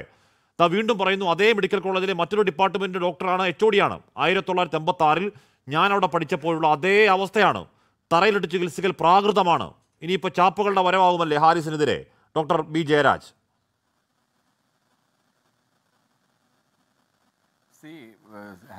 ഡോക്ടർ ഹാരിസ് ചിറമേൽ എന്ന് പറയുന്ന അദ്ദേഹം ഒരു വിസിൽ ബ്ലോവറായിട്ടാണ്, ആരോഗ്യവകുപ്പിലെ ഒരു വിസിൽ ബ്ലോവേഴ്സ് ആയിട്ടാണ് പുള്ളി ഇപ്പോൾ പ്രവർത്തിച്ചുകൊണ്ടിരിക്കുന്നത് കുറച്ച് നാളായിട്ട്. രണ്ടാമത്തെ വിഷയമാണ് ഇപ്പോൾ അദ്ദേഹം പബ്ലിക്കലി വന്നിട്ട് ഇത്തരം ഒരു വിഷയത്തിൽ ഒരു അഭിപ്രായം പറയുന്നത്. നമ്മളൊരു കാര്യം മനസ്സിലാക്കണം ഹാഷ്മി, നമ്മളിപ്പം തിരുവനന്തപുരം മെഡിക്കൽ കോളേജ്, അതുപോലെ ശ്രീചിത്ര എന്ന് പറഞ്ഞ കേന്ദ്ര ഗവൺമെൻറ് സ്ഥാപനം, ഇവിടെ രണ്ടിടവും നമ്മളൊരു സർജറിക്ക് അപ്ലൈ ചെയ്യുകയാണെങ്കിൽ അവിടെ ഒരു 3 മാസം കഴിഞ്ഞിട്ട് ഡേറ്റ് ഇട്ട് തരും. ആ സമയം ഓൾ ഇൻക്ലൂസീവ് ആയിട്ടുള്ളൊരു സമീപനമാണ് മെഡിക്കൽ കോളേജ് ഹോസ്പിറ്റലിൽ. റഫറലുകൾ കൃത്യമായിട്ട് നമ്മൾ പാലിക്കാറില്ല. കാര്യം അത്രയധികം ജനബാഹുല്യമാണ്. ഒരാളെപ്പോലും അവിടെ വരുന്ന ഒരു രോഗിയെപ്പോലും നമ്മൾ കട്ടിലില്ല, ഇപ്പോൾ എല്ലാത്തിനും ഒരു എത്ര ബെഡഡ് ഹോസ്പിറ്റൽ എന്നുള്ളൊരു കപ്പാസിറ്റി ഉണ്ടല്ലോ. ഇപ്പോൾ 500 ബെഡഡ് അല്ലെങ്കിൽ 1000 ബെഡഡ് ഹോസ്പിറ്റൽ എന്ന് പറഞ്ഞാൽ അതിൽ കൂടുതൽ വരുന്നവരെ അവിടെ ചികിത്സിക്കാറില്ല. അവരെ അവിടെ നിന്ന് പറഞ്ഞു വിട്ട് കഴിഞ്ഞാൽ ഈ പാവങ്ങൾ എവിടെ പോകും? ഈ പാവങ്ങളെ റാഞ്ചി കൊണ്ടുപോകാനായിട്ട് ഒരുപാട് ആളുകൾ കാത്തു നിൽപ്പുണ്ട്. ആ ഒരു വസ്തുത നമ്മൾ കാണാമായിരുന്നു. ഇവിടെ ആയിരക്കണക്കിന് ആളുകൾ ഇപ്പം പ്രൈമറി ഹെൽത്ത് സെൻ്ററിൽ നിന്നുള്ള റഫറൽ അത് ജില്ലാ ആശുപത്രി വരുന്നു. ജില്ലാ ആശുപത്രിയിൽ നിന്നുള്ള റഫറൽ വഴിയാണ് മെഡിക്കൽ കോളേജിൽ സാധാരണ വരാറുള്ളത്. എമർജൻസി കേസ് ഡയറക്റ്റായിട്ട് ഡീൽ ചെയ്യുകയും ചെയ്യും. അങ്ങനെയുള്ള എല്ലാ കേസുകൾ വന്നാലും നമ്മൾ റഫറലിൻ്റെ കാര്യത്തിൽ സ്ട്രിക്റ്റായിട്ട് ഈ ഓൾ ഇൻക്ലൂസീവ് എന്നുള്ളൊരു സാധനം എടുത്തു മാറ്റിയിട്ട് ഇത്ര ബെഡിന് ഇത്ര പേഷ്യൻറ്റേ പറ്റുള്ളൂ, അതിൽ കൂടുതൽ ഒരാളെ പോലും ചികിത്സിക്കുക എന്ന് പറയുന്നത് കേരളം പോലെ ഒരു സംവിധാനത്തിൽ ഒരിക്കലും രോഗികളുടെ പെരുക്കുണ്ടാകുന്നത് എന്തുകൊണ്ടാണ്? അത് ഇപ്പോ എന്താണ് അവിടെ കിടക്കുന്ന രോഗികളുടെ എണ്ണം കുറഞ്ഞു വന്നാണ്. രോഗികൾ കിടക്കുമ്പോഴും രോഗികൾ അവിടെ എന്താണ് അവിടെ അഡ്മിറ്റ് ആവുന്നു എന്നുള്ള കണക്ക് കുറയുമ്പോഴും രോഗികളുടെ പെരുക്കം വരുന്നത് എന്തുകൊണ്ടാണ്? താഴെയുള്ള സംവിധാനത്തിന്റെ കഴിവുകൾ ഇപ്പോൾ പാരിപ്പള്ളി ഈ വേണുവിന് ഒരുപക്ഷെ പാരിപ്പള്ളിയിൽ അതിനുള്ള സംവിധാനം ഉണ്ടായിരുന്നെങ്കിൽ ചികിത്സിക്കാമായിരുന്നു. അതുകൊണ്ടാണ് ഡോക്ടർ ഹാരിസ് പറയുന്നത് നാട് നീളം മെഡിക്കൽ കോളേജ് കുറേ ബിൽഡിംഗ് കിട്ടിയിട്ട് കാര്യമില്ല, ഉള്ള മെഡിക്കൽ കോളേജിൽ അതിനുള്ള സൗകര്യം ഉണ്ടാക്കാന്ന് വേണ്ടത്. അതില്ലെന്ന് പറയുന്നത് ആ സംവിധാനത്തിലെ ഡോക്ടറാ ബി ജയരാജ്. നമ്മൾ ആരോഗ്യമുള്ള 1-ാം നമ്പർ തള്ളിയിട്ട് കാര്യമുണ്ടോ? അത് ഉണ്ടാക്കട്ടെ സംവിധാനം, അസൗകര്യം. ഞാൻ പറയട്ടെ ഇപ്പോൾ പത്തനംതിട്ട മെഡിക്കൽ കോളേജിന് വേണ്ടിയിട്ട് 500 കോടി രൂപയാണ് ഇപ്പോൾ അനുവദിച്ചിരിക്കുന്നത്. പത്തനംതിട്ടയിൽ അങ്ങനെ ഒരു സ്ഥാപനം വേണ്ട എന്നാണോ പറയുന്നത്? അവിടെയുള്ള ഒരാൾക്കൊരു ഹാർട്ട് അറ്റാക്ക് വന്നു കഴിഞ്ഞാൽ ഏറ്റവും എമർജൻസി കൊണ്ടുവരുന്ന ഒരു കേസാണല്ലോ നമുക്ക് 20 മിനിറ്റ് അല്ലെങ്കിൽ 40 മിനിറ്റിനകത്ത് വെച്ച് ഹോസ്പിറ്റലിൽ എത്തിക്കുക എന്നുള്ളതാണല്ലോ പ്രോട്ടോകോൾ അനുസരിച്ച് ചെയ്യണമെന്നത്. ഈ ഒരു പ്രത്യേക കേസിൽ ഏറ്റവും ദൗർഭാഗ്യകരമായ സംഭവമാണ് നടന്നത്. എൻ്റെ വീടിന് അടുത്ത് തന്നെയുള്ള ഒരാളാണ്, കൊല്ലം ജില്ലയിൽ നിന്ന് വരുന്ന ആളാണ് വേണുവിന് 48 വയസ്സേ ഉള്ളൂ. അതായത് എൻ്റെ പ്രായമുള്ള ഒരാളാണ് മരിക്കുന്നത്. അദ്ദേഹം എത്ര വർഷം ജീവിച്ചിരിക്കേണ്ടതാണ്, ഒരു കുടുംബത്തിൻ്റെ നാഥനാണ്, അദ്ദേഹത്തിനാണ് ഈ ഒരു അന്ത്യം. പക്ഷേ അദ്ദേഹം ഒരു പരാതിയായിട്ടല്ല ഇത് പറഞ്ഞിരിക്കുന്നത്. അദ്ദേഹത്തിൻ്റെ ഒരു എന്താണ് എന്നെ പറയുന്നത്, അദ്ദേഹത്തിൻ്റെ ഒരു ഗ്രീവൻസ് അദ്ദേഹം എയർ ചെയ്യുകയാണ് ചെയ്തത് ഈ വോയിസ് മെസ്സേജ്. അതിനെ ആ ഒരു അർത്ഥത്തിൽ മാത്രം ഇവിടെ ഈ നോക്കുന്നില്ല. ഈ കുറ്റക്കാരെ വെറുതെ വിടല്ലേ, കോടതി ശിക്ഷിക്കണം എന്ന് പറയുന്നത് പരാതിയല്ലേ? വിലാപമാണോ? അല്ല, പരാതിയാണ്, ശക്തമായ പരാതി പറയുകയാണ്. മാനസികാവസ്ഥയാണ് ഓരോരുത്തരുടെ. ഇതിനകത്ത് ഞാൻ സംഭവിച്ചത് എന്താണെന്ന് ഞാൻ വളരെ കൃത്യമായിട്ട് പറഞ്ഞുതരാം. ഇതിനകത്ത് നടന്നതെന്ന് വെച്ച് കഴിഞ്ഞാൽ അദ്ദേഹത്തിനെയും അദ്ദേഹത്തിൻ്റെ ബന്ധുക്കളെയും എന്തുകൊണ്ടാണ് ഇദ്ദേഹത്തിന് നേരത്തെ വസന്ത് ഇവിടെ പറഞ്ഞു നടക്കില്ല, നേരത്തെ ഒരു സ്ട്രോക്ക് വന്നിട്ടുള്ള ഒരു പേഷ്യൻ്റാണ്. അദ്ദേഹത്തിന് 24 മണിക്കൂറിന് ശേഷമാണ്, അന്നേരം ആൻജിയോപ്ലാസ്റ്റി ചെയ്യാൻ പറ്റില്ല. ആ ചെയ്യാൻ പറ്റാത്തൊരു സാഹചര്യത്തിൽ അതിന് കൊടുക്കേണ്ടുന്ന മെഡിസിൻസ് മാത്രം കൊടുത്തിട്ടാണ് അദ്ദേഹത്തിന് ചികിത്സിച്ചുകൊണ്ടിരുന്നത്. ആ 2 ദിവസത്തോളം ആണ് അദ്ദേഹം ഈ പറഞ്ഞ പോലെ ബെഡില്ലാത്തൊരവസ്ഥ ഉണ്ടായത്. പിന്നീട് അദ്ദേഹം 2ാമത്തെ ദിവസം അദ്ദേഹം ബെഡിലോട്ട് മാറുകയാണ് ചെയ്തത്. ബെഡില്ലാത്ത രീതിയിൽ രണ്ടാമത്തെ ദിവസം ഒരു ബെഡിലോട്ട് ബി ജയരാജ് അദ്ദേഹം ആശുപത്രി ജീവനക്കാരൻ സംസാരിക്കുന്ന ഒരു ശബ്ദം ഒന്ന് കേൾക്കാം. അങ്ങനെ പറയരുത്. ഒരൊറ്റ മിനിറ്റ്. സംസാരിച്ചാണെന്നേ ഇല്ല, താങ്കൾ ഒരു പിഴവില്ലെന്ന് സംസാരിച്ചാണെന്നേ. 2 ദിവസം 5 ദിവസം അവർ കിടന്നാൽ 2 ദിവസം മാത്രമാണ് അവരങ്ങനെ തറയിൽ കിടക്കേണ്ടി വന്നത്. അതിന്റെ അത്രയധികം നമ്മളിപ്പോ ഈ പറഞ്ഞ 86 അവിടെ ഡീലക്സ് പേവാർഡ് ഇല്ലെന്ന് പ്രശ്നമുള്ള വ്യക്തിയാണ്, ആൻജിയോഗ്രാം അടക്കം ശസ്ത്രക്രിയ അടിയന്തരമായി ചെയ്യേണ്ടതാണ് എന്ന് എഴുതി കൊടുത്ത രോഗികൾ തറയിട്ടേക്കുക. 2 ദിവസം 2 മണിക്കൂർ തറയിടാൻ പറ്റുമോ? എന്നിട്ട് ആരോഗ്യമുള്ള തള്ളാവോ നമ്മൾ? ഒരു കാര്യം കാര്യങ്ങൾ മനസ്സിലാക്കാതെ മെഡിക്കൽ ടേം അറിയാതെ ആഡ്മിറ്റ് ചുമ്മാ സംസാരിക്കാതെ, അതുകൊണ്ടാണ് ഓരോ കാര്യങ്ങളിലും അതായിട്ടുള്ള ഫെസിലിറ്റീസ് ആയിട്ടുള്ള റിപ്പോർട്ടിംഗ് വേണമെന്ന് പറയുന്നത്. മെഡിക്കൽ സാധനങ്ങൾ കമ്മ്യൂണിക്കേറ്റ് ചെയ്യാൻ വേണ്ടി മെഡിക്കലി സ്പെഷ്യലൈസ്ഡ് ആയിട്ടുള്ള ആഗോള മാധ്യമങ്ങളിലൊക്കെ അങ്ങനെയാണ് ചെയ്യുന്നത്. അതായത് എല്ലാ കാര്യങ്ങളും പാലക്കാട് കുഞ്ഞിന്റെ കൈ മുറിച്ചപ്പോഴും കണ്ടു, മെഡിക്കലി സ്പെസിഫിക് ആയിട്ട് ആൾക്കാർ വന്നിട്ട് ആഗോള സാധനങ്ങൾ കള്ളം പറയുന്നത് കണ്ടു. നമ്മൾ കള്ളം പറയുന്നത് കണ്ടു. പാലക്കാട് ഒരു കുഞ്ഞിന്റെ കൈ മുറിച്ചു, ഡോക്ടർമാരുടെ സംഘം വാർത്താ സമ്മേളനം നടത്തി, ഏതോ ഗവേഷണ പ്രബന്ധം എടുത്ത് ഇത് അത്യാധുനിക മെഡിക്കൽ മിറക്കിൾ എന്തോ അപൂർവ സംഭവം എടുത്ത് കാണിച്ചു. കള്ളമായിരുന്നു. ഇവിടെ ക്രിയാറ്റിൻ കുറവാണ്, കള്ളമാണ്. ഒരു കാര്യം സംസാരിച്ചുകൊണ്ടിരുന്നതിനിടയ്ക്ക് അതിനിടയ്ക്ക് വേറെ കേസുകൾ മാത്രം എല്ലാം കൂടെ ചേർന്നിട്ട് അല്ല, അതിനകത്ത് സ്പെഷ്യലൈസ് ചെയ്തവർ വേണം ഇത് റിപ്പോർട്ട് ചെയ്യാൻ. അതിനകത്ത് സ്പെഷ്യലൈസ് ചെയ്ത ആളുകൾ മാത്രമേ ഇതിൻ്റെ മെറിറ്റ് എന്താണെന്ന് അറിഞ്ഞ് ഡിസ്കസ് ചെയ്യാനകത്ത് പറ്റത്തുള്ളൂ. ഇനി എന്തായാലും കേരളത്തിലും അങ്ങനെയൊക്കെ ഉണ്ടായി വരും. കാര്യം നമുക്ക് ഇത്രയധികം ന്യൂസ് ചാനലുകളൊക്കെ ഉള്ളതല്ലേ. അപ്പോൾ ഇത്ര ഒരു വിഷയം വരുന്നുണ്ട്, അതിനകത്തുള്ള ആളുകളെ കൊണ്ടാണ് ഡിസ്കസ് ചെയ്യേണ്ടുന്നത്. വയ്യാത്ത രോഗിയെ കൊണ്ട് തറയിലിട്ട് ചികിത്സിച്ചു. ഒപ്പീനിയൻ നമുക്ക് എടുക്കാം. എന്ത് ഒപ്പീനിയൻ? എല്ലാ കാര്യങ്ങളും നമ്മൾ എന്ത് മെഡിക്കൽ ടൈം അവസാന ഞാൻ പറയുന്നത് കേൾക്കാൻ വയ്യാത്ത മനുഷ്യരെ കൊണ്ട് അമേരിക്കയിൽ വരുന്ന ആരോഗ്യ സംവിധാനങ്ങൾ കേരളത്തിൽ കൊണ്ട് തറയിലിട്ട് ചികിത്സിച്ചു. ഏത് മെഡിക്കൽ ടൈം താങ്കൾ പറയൂ? ഏത് മെഡിക്കൽ ടൈം താങ്കൾ പറയും? വിശദീകരിക്കും, ന്യായീകരിക്കും അതിനെ. ഞാൻ പറയുന്നത് കേൾക്കോ. അത്രയധികം രോഗികൾ വരുന്ന ഒരു ഹോസ്പിറ്റലിൽ അവർക്ക് പ്രവേശനം ഇല്ല എന്ന് പറഞ്ഞിട്ട് ഇത്ര ബെഡേ ഉള്ളൂ, അവിടെ വെച്ച് നിർത്തുകയാണ്. ഇനി ആരെയും ഇങ്ങോട്ട് കയറ്റുന്നില്ല എന്ന് പറയാൻ കേരളത്തിൽ പറ്റുമോ? അത് പറ്റുമോ ലക്ഷ്മി? ഞാൻ അങ്ങോട്ട് തിരിച്ചു ചോദിക്കട്ടെ. ഇത്രയധികം നിജപ്പെടുത്തിയ ആളുകളെ മാത്രമേ ഇതിനകത്തോട്ട് പ്രവേശിപ്പിക്കാൻ പറ്റത്തുള്ളൂ എന്ന് പറഞ്ഞാൽ ഈ പ്രശ്നമൊന്നും ഉണ്ടാകത്തില്ല. ആരും തറ കിടക്കത്തില്ല. അതിനുള്ള സംവിധാനമേ നമ്മുടെ കേരളത്തിലെ ഒന്നാം നമ്പർ ആരോഗ്യ സ്ഥാപനത്തിൽ ഇത്തരത്തിലുള്ള സംവിധാനം ഉള്ളൂ സമ്മതിച്ചാൽ മതി. ഒന്നാം നമ്പർ ആരോഗ്യ കേരളം അമേരിക്ക മോഡലിനെ വെല്ലുന്ന തള്ളാതിരുന്നാൽ മാത്രം മതി. പിഴവുണ്ടെന്ന് സമ്മതിച്ചാൽ മതി. ഈ പിഴവുണ്ടെന്ന് സമ്മതിച്ചാൽ മതി. അതിനുശേഷം അടുത്ത ഇൻഫ്രാസ്ട്രക്ചർ ആലോചിച്ചാൽ മതി. ഇത് സമ്മതമില്ലല്ലോ, ഇത് പിഴവില്ലല്ലോ ഇവിടെ. നമ്മൾക്ക് വേണമെങ്കിൽ ഞാൻ രണ്ട് കാര്യങ്ങളാണ് ഞാൻ തുടക്കത്തിൽ തന്നെ രണ്ട് കാര്യങ്ങളാണ് പറഞ്ഞത്. നിങ്ങൾ രാം മനോഹർ ലോഹ്യ ആശുപത്രി പോയി നോക്കൂ, സഫ്ദർജംഗ് ഹോസ്പിറ്റലിൽ പോയി നോക്കൂ, ഏത് പ്രധാനപ്പെട്ട സർക്കാർ ആശുപത്രികളിലും പോയി നോക്കൂ, ഇതുപോലുള്ള സാഹചര്യങ്ങൾ തന്നെയാണ്. കാര്യം അത്രയധികം ജനങ്ങൾ വന്ന് മറിയുന്ന സ്ഥലമാണ്. അവിടെ നമ്മൾ ബെഡിന്റെ അടിസ്ഥാനത്തിൽ രോഗികളെ വെച്ച് കഴിഞ്ഞാൽ ഈ പറഞ്ഞ കണക്കുള്ള ഒരു പേഷ്യന്റ് പോലും താഴെ കിടക്കേണ്ടി വരത്തില്ല. അത് നമുക്ക് പറ്റില്ല. കേരളം പോലൊരു സംസ്ഥാനത്തിൽ അത് പറ്റില്ല. അതുകൊണ്ടാണ് നമ്മൾ ഓൾ ഇൻക്ലൂസീവ് എടുക്കുന്നതിന്റെ ഭാഗമായിട്ട് ഇത്തരത്തിലുള്ള കാര്യങ്ങൾ ഉണ്ടാവുന്നത്.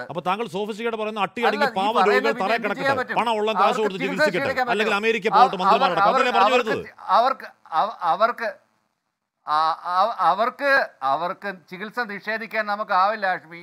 അവർക്ക് ചികിത്സ നിഷേധിക്കാൻ നമുക്കാവില്ല. ഈ പറയുന്ന കണക്ക് ഒരു പഞ്ചായത്തിൽ 5 ഡോക്ടർമാരുണ്ട്.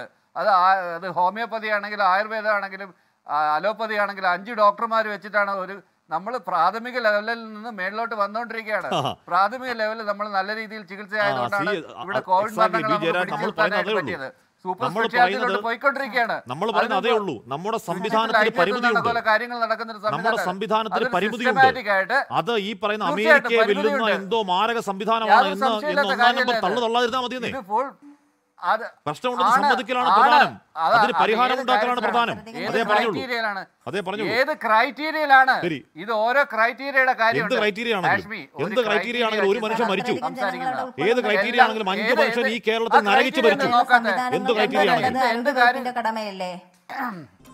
ചർച്ചകളിൽ വന്നൊരു മെസ്സേജ് ഞാൻ വായിക്കാം.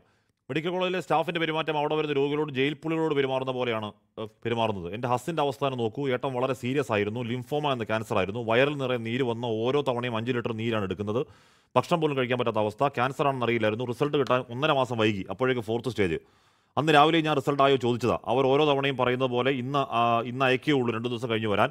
ഇങ്ങനെ പോലെ എൻ്റെ ഹസ്സിന് ജീവനോട് കിട്ടില്ല എന്നറിഞ്ഞ് ഞാൻ അഹമ്മദ് ദേവർകോവിൽ സാർ അടുത്ത കാര്യം പറഞ്ഞു. സാറ് വിളിച്ചു പറഞ്ഞു. ആ സ്പോട്ടിൽ മെഡിക്കൽ കോളേജിൽ നിന്ന് അവർ എന്നെ വിളിച്ചു. റിസൾട്ട് ആയിട്ടുണ്ട്, വന്ന് വാങ്ങിക്കൊള്ളൂ എന്ന് പറഞ്ഞു. മെഡിക്കൽ കോളേജിൽ എത്ര പേര് ഇതുപോലെ റിസൾട്ട് വൈകി ജീവൻ നഷ്ടമാകുന്നുണ്ട് അറിയോ? ദയനീയമായ പല കാഴ്ച ഇതുപോലെ കാണാം. എൻ്റെ അമ്മയുടെ ചേച്ചി ക്യാൻസറാണ്. അവിടെ ട്രീറ്റ്മെൻറ്റ് എന്നിട്ട് അവർ പറഞ്ഞത് ഇവർക്ക് ഇത്രയും പ്രായമായാലും ചികിത്സിക്കണമെന്നാണ്. എത്ര മെസ്സേജ് വരുന്നറിയോ ഈ ദിവസങ്ങളിൽ? സൗമ്യ, ഇപ്പോൾ ശ്രീ ബി ജയരാജ് പറഞ്ഞ ഒരു കാര്യമുണ്ട് എന്ന് പറഞ്ഞാൽ രോഗികളുടെ ആധിക്യം അവിടെ ഉണ്ട്. രോഗികളുടെ ആധിക്യത്തിൽ ഈ പറയുന്ന എല്ലാവരെയും കേൾക്കാൻ കഴിയില്ല, എല്ലാവരെയും കാണാൻ കഴിയില്ല എന്ന സത്യമാണത്. സർ, എല്ലാവരെയും കേൾക്കാൻ കഴിയില്ല, എല്ലാവരെയും കാണാൻ കഴിയില്ല എന്ന് പറഞ്ഞത് ഒരിക്കലും തള്ളിക്കളയാൻ പറ്റത്തില്ല. ഒരു സർക്കാർ ഹോസ്പിറ്റലിനെ അവരെ ആശ്രയിക്കുമ്പോൾ അവർക്കതിൽ പ്രതീക്ഷ കാണും, അവരുടെ ജീവൻ രക്ഷപ്പെടും എന്നുള്ളൊരു പ്രതീക്ഷയിലായിരിക്കും അവരവിടെ എത്തുന്നത്. അപ്പം അതിനുള്ള സംവിധാനങ്ങൾ ഒരുക്കി കൊടുക്കേണ്ടത് ഒരു ആരോഗ്യ വകുപ്പിന്റെ ചുമതലയാണ്. അപ്പോൾ അവരത് കണ്ടില്ല എന്ന് നടിച്ച് രോഗികളെ ഒരു ബെഡിൽ 2 പേര്, അതിന് ആ കട്ടിൻ്റെ അടിയിൽ 3 പേര്, ഇങ്ങനെയല്ല അവിടുത്തെ സംവിധാനം. അങ്ങനെയാണ്. ഞാൻ നേരിട്ട് കണ്ട എൻ്റെ അനുഭവമാണ് ഞാനിവിടെ പറയുന്നത്, അല്ലാതെ എവിടെന്നെങ്കിലും കേൾക്കുന്ന കാര്യങ്ങളല്ല. ഞാൻ ഒത്തിരി തവണ അമ്മയും കൊണ്ടുപോയിട്ടുണ്ട്. ആ പരിചയത്തിന്റെ പുറത്ത് ഞാൻ നേരിട്ട് കണ്ട സംഭവങ്ങളാണ്. ഒരു ബെഡിന്റെ അടിയിലൊക്കെ 3 പേരാ. സ്ട്രോക്ക് വന്നത് ഉൾപ്പെടെയുള്ളവർ മൂക്കിക്കൂടെ ട്യൂബ് ഇട്ട് കിടക്കുന്ന ഒത്തിരി പേരവിടെ ഉണ്ട്. ഓരോ വാർഡുകളും പരിശോധിച്ചാൽ അറിയാം. 4ാം വാർഡിലൊക്കെ പോയി കഴിഞ്ഞാൽ കാല് കുത്താൻ സ്ഥലമില്ലാത്ത രീതിയിലാണ് രോഗികൾ കിടക്കുന്നത്. അതിൽ ഇപ്പൊ സ്ട്രോക്ക് വന്ന് കിടക്കുന്നവരുണ്ട്, കാർഡിയോ പ്രശ്നമായിട്ട് കിടക്കുന്നവരുണ്ട്. അങ്ങനെ എല്ലാ തരത്തിലുള്ള രോഗികളെ ഉൾക്കൊള്ളുന്നതാണ് ഈ തരത്തിലുള്ള വാർഡുകൾ. അപ്പോഴത്തേക്ക് അവിടെയുള്ള സംവിധാനങ്ങൾ ഈ പറയുന്ന സിസ്റ്റത്തിന്റെ പിഴവ് തന്നെയാണ് ചൂണ്ടിക്കാട്ടാനുള്ളത്. അതിനുള്ള സംവിധാനങ്ങൾ ഒരുക്കേണ്ടത് ആരോഗ്യ വകുപ്പാണ്. അല്ലാതെ നമ്മളൊരു തെറ്റ് ചൂണ്ടിക്കാണിക്കുമ്പോൾ അല്ലെങ്കിൽ അവരുടെ പിഴവ് ചൂണ്ടിക്കാണിക്കുമ്പോൾ അതിനെ വേറൊരു രീതിയിൽ തിരിക്കുകയല്ല ചെയ്യേണ്ടത്. ആരോഗ്യവകുപ്പ് അങ്ങനെയല്ല ചെയ്യേണ്ടത്. അതിനോടൊപ്പം നിന്ന് അവിടെ എന്താണ് അതിൻ്റെ പിന്നെ അതിനുള്ള കാര്യങ്ങൾ അല്ലെങ്കിൽ അതിന് മുന്നോട്ടുള്ള കാര്യങ്ങൾ എന്താണ് എന്ന് ആലോചിച്ച് ചെയ്ത് അതവിടെ പ്രാവർത്തികമാക്കുകയാണ് അവർ ചെയ്യുന്നത്. പക്ഷേ എങ്ങനെയാണോ നമ്മുടെ മെഡിക്കൽ കോളേജ് അങ്ങനല്ല. അതുകൊണ്ടാണല്ലോ ഡോക്ടർ ഹാരിസ് ഹസൻ ഇത് പ്രാകൃതമാണ്, 86-ൽ കണ്ട അതേ കാഴ്ച ഇപ്പോഴും കാണാൻ കഴിയില്ല എന്ന് ഹാരിസ് പറയുന്നത് എന്തുകൊണ്ടാണ്? അത് ബോധ്യമാണ്. ഇപ്പൊ എന്റെ വാർത്താ ഓർമ്മ ശരിയാണെങ്കിൽ ജേർണലിസ്റ്റിനോട് ചേർന്ന് ഒരു പുതിയ ബിൽഡിംഗ് അവിടെ പണിഞ്ഞിട്ടുണ്ട്.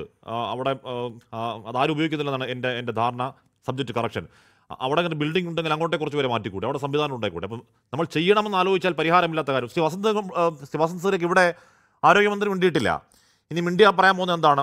ആദ്യം പറയും റിപ്പോർട്ട് ആവശ്യപ്പെട്ട കാര്യം പറയും, പിന്നീട് പറയും ഹെൽത്ത് ഇൻഡെക്സുകളെ പറ്റി, ഏതോ കോർപ്പറേറ്റ് ആശുപത്രികൾക്ക് വേണ്ടി ആരോഗ്യ കേരളത്തിനെതിരെ ആരോ ഗൂഢാലോചന നടത്തുന്നു എന്നതാവും.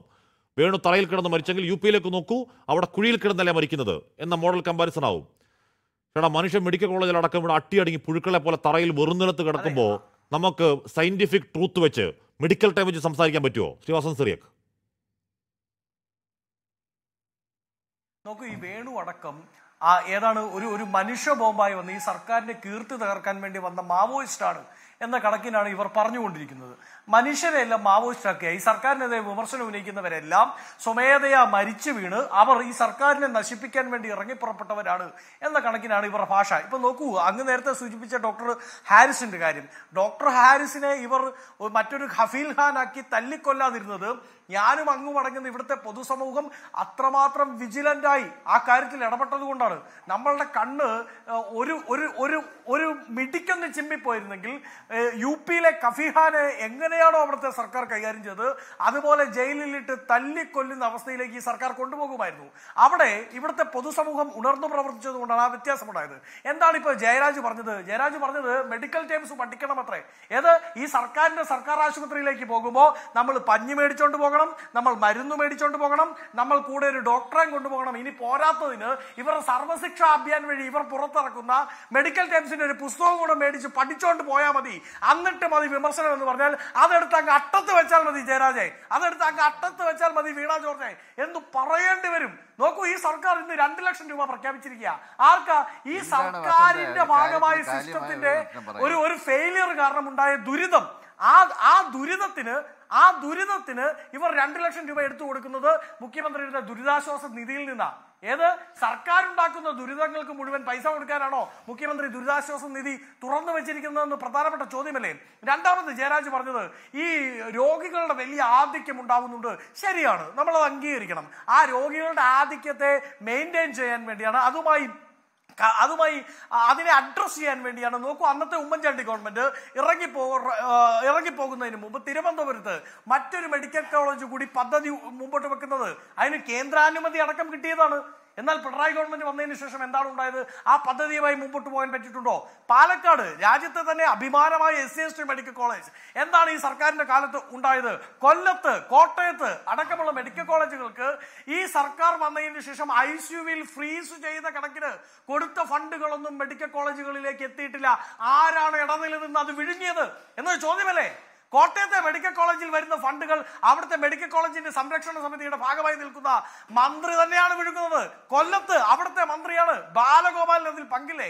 അങ്ങനെ മുൻ സർക്കാരുകൾ ഇത് ഉയർത്തിക്കൊണ്ടുവരാൻ വേണ്ടി വെച്ച എല്ലാ പദ്ധതികളെയും ഈ സർക്കാർ വന്നതിന് ശേഷം ഫ്രീസ് ചെയ്ത് വെന്റിലേറ്ററിൽ എടുത്തു വെച്ചു.